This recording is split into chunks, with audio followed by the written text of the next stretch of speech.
রেস্টুরেন্টে ঢুকে মাকে অপমান করায় সোনাকে ঠাটিয়ে চর মেরে উচিত শিক্ষা দিল রূপা। হ্যাঁ বন্ধুরা, আমরা এমনটাই দেখতে পাবো অনুরাগের ছোঁয়ার আগামী পর্বগুলোতে। বিস্তারিত জানতে আমাদের চ্যানেলটি সাবস্ক্রাইব করে ভিডিওটি না টেনে শেষ পর্যন্ত দেখতে থাকুন।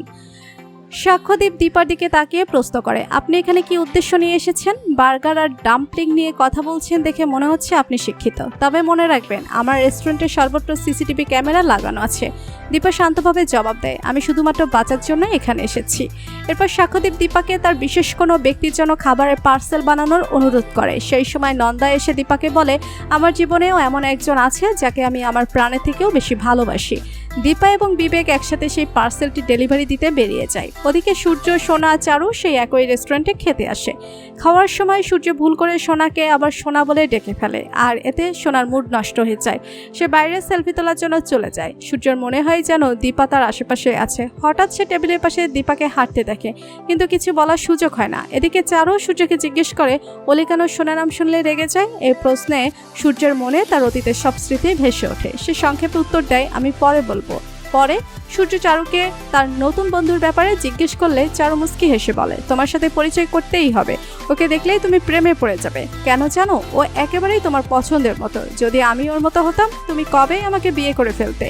এরপর নন্দা সূর্য এবং চারুকে নতুন খাবার পরিবেশন করে। খাবারকে সূর্য অবাক হয়ে বুঝতে পারে রান্নার স্বাদটি খুবই চেনা। বাইরে সোনা ফোনে কথা বলছে, আর তখনই দীপা ও বিবেক ডেলিভারি দিতে বের হয়। সোনার সেলফি ক্যামেরায় হঠাৎ দীপাকে দেখে সে একেবারে চমকে যায়। সোনা অবাক হয়ে ভাবে তার মা এখানে কিভাবে আসতে পারে। সে কিভাবে এই পরিস্থিতি থেকে পালাবে তা খুঁজতে থাকে। সোনার রেস্টুরেন্ট থেকে বের হওয়ার সময় তার সাথে দীপার ধাক্কা লাগে। দীপা সোনাকে দেখে আবেগে বলে, সোনা মা, তুই এত বড় হয়ে গেছিস? সোনা অবাক হয়ে বলে, আপনি কি বলছেন? দীপা কাঁপা কাঁপা গলায় বলে, তুই আমাকে চিনতে পারছিস না? আমি তোর মা। তোকে এভাবে এত বছর পরে দেখবো ভাবিনি। দীপা সোনাকে জড়িয়ে ধরে, আর সোনারও ইচ্ছে করে মাকে জড়িয়ে ধরতে, কিন্তু অতীতের তিক্ত স্মৃতি মনে পড়ায় সে দীপাকে জোরে ধাক্কা দিয়ে সরিয়ে দেয়। সোনার আগে বলে, আপনার সাহস কি করে হয়? আপনি আমার মা নন। আমার নাম সোনা না, অন্য কিছু।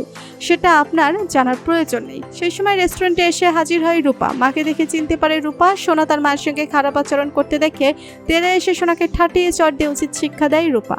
তো বন্ধুরা, আপনারা কি চান রূপা ফিরে এসে দীপার সাথে হওয়া সকল অন্যায়ের প্রতিশোধ নিক? কমেন্ট করে জানিয়ে দিন আপনাদের মতামত। ভিডিওটি ভালো লাগলে লাইক, কমেন্ট, শেয়ার করুন। আমাদের চ্যানেলে নতুন হয়ে থাকলে চ্যানেলটি সাবস্ক্রাইব করে রাখুন, যেন অনুরাগের যে কোনো নতুন আপডেট সবার আগে পৌঁছে যায় আপনাদের কাছে। ধন্যবাদ সবাইকে।